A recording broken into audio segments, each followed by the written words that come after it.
Kalau Abang melihat selama ini, apakah banyak yang tidak efektif untuk pengelolaan daerah? Saya dan Bapak Baca punya pengalaman sekda ya, Ya. tapi kita bukan pemegang keputusan akhir. Ya. Masih ada yang banyak bisa kita hemat. Kemudian ada PAD yang bisa kita optimalkan. Oke. Ini kadang-kadang PAD-nya lebih besar biaya mencarinya daripada penghasilannya kan. Jadi aneh juga kan. Sia-sia. Yang begitu kita cut saja. Oke. Mengapain kita jadikan sumber pendapatan, wong biaya mendapatkannya lebih besar daripada hasil yang kita terima.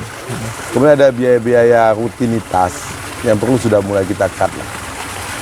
Nah, contohnya biaya rapat. Ya. Kan tidak semua rapat kita itu harus makan. Ya. Kecuali dengan orang lain ya. Ya. Dengan masyarakat segala macam, karena mau tidak mau kita mengobati tamu kita. Tapi kalau antar kita dinas-dinas kan tidak perlu. Sudah mampu lah kita makan masing-masing. Iya. Sudah ada tunjangan makannya tiap Iya, hari. ini yang nanti akan sebagian kita cut. Nanti juga dia rapat dengan saya kan tidak perlu. Yang penting sekali bolehlah makan. Iya. Ya, untuk lepas capek ya. Tapi tidak mungkin semua rapat yang kita makan semua. Ya kan? Artinya kan ada banyak pemangkasan di situ. Ya, bukan pemangkasan sih, efisiensi lah ya. Efisiensi lah. Bahasa halusnya efisiensi. Ya, karena dengan tidak kita kasih makan juga dia makan di rumahnya. Iya. Kita harus berpikir masyarakat yang susah makan ini. Oke. Membicarakan kehidupan masyarakat susah, tapi kita senang-senang, repot juga susah. Iya. Nah, suatu hal yang macam mana ya? Naif lah ya. Iya. Ya, Betul. membicarakan kemiskinan tapi di hotel bintang 5. Iya. Ya, Duduk di sofa orang susah gitu ya. makan, kita makan udang. Itu cerita tentang masyarakat susah makan nih. Ya, tapi kita makan enak-enak. Iya. Nah, Terlalu berdosa kita dengan masyarakat kita. itu. Ya, hal itu contoh-contoh kecil. Banyak hal lain ya. Karena kita sangat memahami kegiatan-kegiatan yang di pemerintah yang bisa kita efisienkan. Karena salah satu prinsip anggaran itu adalah efektif dan efisien. Iya. Kalau sudah berbicara efektif, berarti bagaimana tujuannya tercapai. Tercapai. Kalau berbicara efisien, bagaimana sehemat mungkin kita mencapai tujuan kita tadi. Iya. Nah, itu prinsip itu jangan sampai hilang. Oke. Bukan anggaran untuk dibagi-bagikan. Ya, tapi bagaimana dia difokuskan kepada tujuan bersama tadi. Oke. Ini aku ada 2 pertanyaan akhir nih Bang. Ini Ya. sudah kita di ujungnya nih. Pertanyaan pertama, Abang kemudian hadir dengan sosok milenial. Oh gitu. Ya. Sosok milenial yang harus diakui kemudian ya pemilih-pemilih milenial itu sangat menggantunggi. Abang kemudian menjadi inspirasi anak-anak milenial sebenarnya. Tanpa sadar atau tidak, Abang itu menjadi inspirasi bagi yang masih muda-muda untuk mencapai cita-cita yang besar. Ke depan, Abang punya program apa untuk kaum milenial khususnya yang ada di Batanghari ini, Bang? Ya. Dia akan membuat kalau di perusahaan itu divisi lah namanya. Oke. Kita nanti bikin UPT, Unit Pelatihan Teknis tentang pengembangan milenial. Oke. Nanti mereka kita berikan skill sehingga mereka bisa menghasilkan uang. Iya. Bisa sebagai karyawan dia, ya, bisa jadi pegawai, bisa jadi usahawan. Nah, skillnya harus diberikan. Atau jadi YouTuber mungkin? Ya, YouTuber. Jadi bagaimana dia bisa mengenali kelebihan. Nanti kelebihan itu dia explore. Oke. Kalau dia punya berbakat jadi peternak, bagaimana jadi peternak yang berhasil. Iya. Nanti dari dinas itu kita support. Ternaknya seperti apa. Kalau dia mau jadi petani, petaninya harus berhasil. Berarti manajerial petaninya harus paham dia. Iya. Nanti baru kita support lagi dari dinas pertanian. Dia mau jadi wirausahawan, kita support dari pemerintah. Tapi dia kenali dulu kelebihannya. Oke. Nah, dan ini wadah ini nanti yang akan menggali itu. Kemudian membimbingnya. Dan juga harus disiapkan dengan kekinian ya. Iya, iya. Teknologi kekinian. Karena tidak mungkin dia ketinggalan zaman. Iya, nggak mungkin dipakai zaman 20 tahun Iya, lalu. orang sudah pakai e-commerce dia belum. Kacau gitu kan. Nah, dia kalau sudah namanya milenial dia berpikir seperti milenial. Kekinian dia. Iya, karena anak sekarang kan generasi Z ya. Iya. Kalau saya ini generasi X lah ya. Ya, tapi karena sosok milenial aja.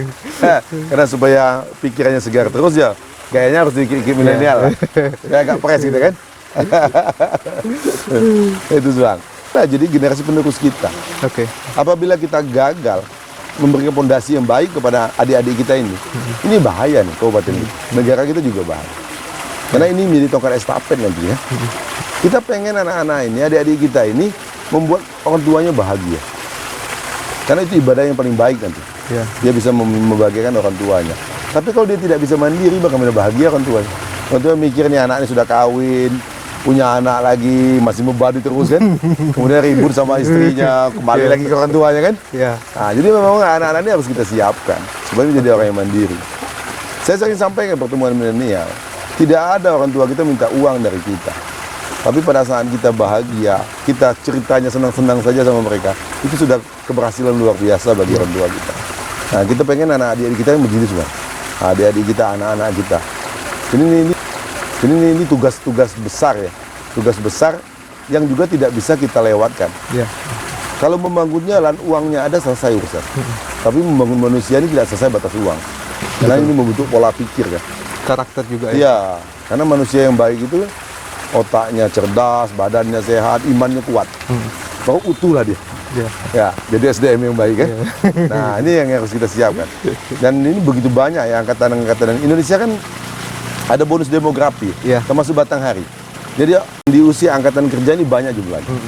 Jadi dengan energinya yang besar, dengan badannya susah sakit, Ya. bagaimana dia bisa menjadi orang-orang yang produktif. Ya. Nanti dia akan memberikan multiplier efek kepada masyarakat lainnya. sekitarnya. Ya. Betul. Ya.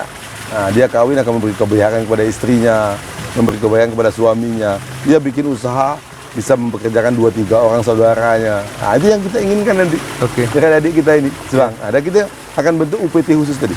Ya. Yang akan Jadi konsen, UPT yang akan jadi konsen. UPT khusus yang akan konsen untuk memikirkan, Ya, mengkonsepnya, milenial. Ya. dan juga menyalurkan Ya, menyalurkannya program-program yang ya tersebut. ke dinas-dinas terkait ya. Dinas terkait harus mensupportnya. Ya.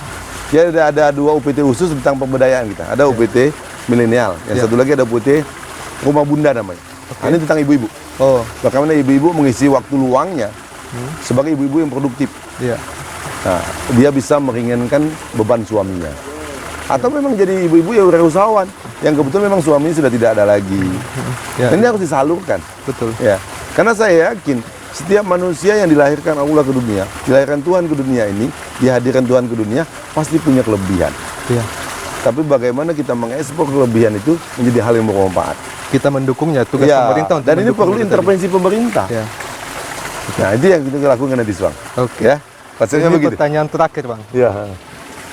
Di pemerintahan, di pilkada langsung, kemudian membuat ada pasangan bupati wakil bupati, Ya, ya. dipilih langsung oleh masyarakat. Fadil berpasangan dengan Bahtiar. Pertanyaannya kemudian, apakah atau bagaimana abang untuk menjaga supaya pasangan ini bisa tidak seperti yang lainnya? Oh, gitu. Dalam konteksnya gini, jadi di beberapa daerah kemudian sudah menjadi pengetahuan umum bahwa Ya, ya. hanya mesranya itu 3 bulan, Oh, 3 bulan ya. setengah tahun, 1 tahun. Padahal masyarakat itu memilih bukan satu orang tapi pasangan. Bagaimana abang kemudian menjaga, merawat supaya pasangan ini bisa menjadi pasangan yang bisa mengakhiri masa jabatannya sampai dengan selesai? Sama harus menafsirkan kata-kata pasangan itu. Ya, Maka saya sering menggambarkan, menganalogikan pasangan bupati, wakil bupati seperti suami istri. ya, Yang namanya pasangan harus bisa berbagi tugas, harus bisa berbagi peran dia. ya, Sampailah ujungnya berbagi rezeki, ya, ya kan? Betul. Apabila ini kolaborasi ini bisa berjalan baik, pasti mesra lah. ya. Makanya saya dulu indikator berpasangan, saya tidak buru-buru dulu menentukan pasangan. Bang Bahtiar juga tidak menjejakan dirinya. Saya sangat mengenal Bang Bahtiar ini. Saya pernah jadi atasannya, pernah jadi bawahannya. Ya, Utuh saya mengenal beliau. ya, Beliau juga utuh mengenal saya. Jadi sama-sama tahu tabiannya lah. ya, Nah, kalian selama ini kan sering kawinnya dijodohin. ya. Nah, Kawin paksa. ya. Kalau kawin paksa itu agak mudah cerainya itu. Iya. Nah, jadi kita agak utuh dan memang kita usahakan nanti itu. Kelemahan kita itu kadang-kadang ya itu dari berbagi perannya yang susah. Artinya ini akan ada bagi peran. Harus kuat saya sendirian. Negara membuat jabatan berpasangan itu pasti ada niat baik di situ. Ya, Dan saya lihat memang masalah ini banyak. Saya akan berpikiran Mbak Bahtiar. 36 program itu sebagian itu adalah ide dari beliau. Dan alangkah baiknya kalau dia yang menjadi komandonya. Oke. Ya kan? Karena secara filosofi dia akan lebih menguasai Ya, program yang dilahirkan tersebut. ya, Yang idenya dari saya, secara filosofi saya akan lebih menguasai.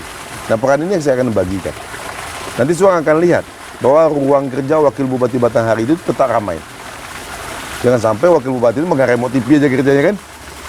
Ya, wakil bupati kalau nggak ada kerjaan mulai uring-uringan ya kan. Iya, Ya, nyari-nyari ngerjain bupati kerjanya kan. Ini begitu.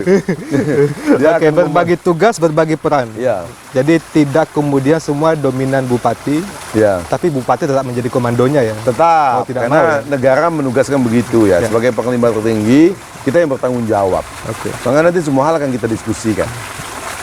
Karena beliau juga lebih tua dari saya, pasti akan lebih banyak hal bijak ya, Ya. yang beliau ini. Makanya saya sering ibaratkan sama teman-teman, kalau bawa kendaraan itu, saya itu hobinya mijak gas. Ya. Nah, Pak Badar kan tua, bisa mijak rem lah dia. Nah, ini nabrak nih lah, rem dulu kan. Enak. Kalau saya ini ngegas bawahnya. Jadi ada keseimbangan lah antara ngegas ada dan ngerem keseimbangan, gitu ya. ya. Ngerem terus nggak jalan. Ya, ini bahaya. Ngegas terus nabrak. Ya, kalau ngerem terus bahaya. Ya. Kalau ngegas terus bisa masuk lubang kan? Ya. Nah, ini Pak Badar tukang mijak rem ya. Tuhan. Oke. Ada yang mau disampaikan untuk masyarakat Batanghari secara keseluruhan, Bang? Ini sebagai closing statement Abang di hari ini. Iyalah. Yang pertama, kami mengucapkan terima kasih ya bahwa pilkada berjalan aman, lancar dan tertib dan masyarakat sudah menggunakan hak suaranya. Dan Mbak Katri mencatat sejarah baru bahwa tahun ini 83% lebih partisipasi pemilih. Ini rekor selama pilkada langsung di Kabupaten Batanghari. Dan kita alhamdulillah begitu banyak orang yang hadir ke TPS untuk memberikan suaranya pada saat pemilihan. Berarti dia sudah peduli dengan siapa calon pemimpinnya. Kemudian kami mohon juga masyarakat Batanghari tolong dukung kami menjalankan program ini dan kini akan membangun sinergitas antar pemangku kepentingan yang ada di Kabupaten Batanghari. Beri kami waktu untuk mewujudkan apa yang kami sampaikan kepada masyarakat Kabupaten Batanghari. Sering saya disosialisasi sampaikan, apabila diberi umur panjang sampai menjelang akhir periode jabatan saya, apabila memang kinerja saya tidak memuaskan, saya tidak akan mencalonkan diri lagi. Ini akan saya berikan kesempatan kepada orang lain. Tapi apabila memang saya ada banyak manfaatnya kepada masyarakat, ini akan kita teruskan. Kalau umur panjang dan badan sehat. Kita tidak boleh memaksakan sesuatu yang memang di luar kemampuan kita. Ya, ini saya baru sekali diberi kepercayaan ini, dan ini juga belum dilantik kan saat ini kan. Ya, mudah-mudahan saya doakan badan saya sehat, tolong memberikan dukungan dan doanya kepada kami supaya kami bisa mengemban amanah ini. Oke, Ya. terima kasih banyak Bang Fadil ya. Ya, Sudah terima kasih. menerima kami di sini. Udah lebih setengah jam kita bertemu di sini. Termasuk tadi ngobrol-ngobrol ngalor ngidul kita itu udah lebih 2 jam kita di sini, tidak terasa. Oke, Tribuners, itu tadi perbincangan saya bersama Muhammad Fadil Arif, Bupati Batanghari yang baru saja terpilih di Pilkada langsung 2020 dan akan dilantik tidak lama lagi. Saya Suang Sitanggang undur diri, sampai jumpa di acara selanjutnya.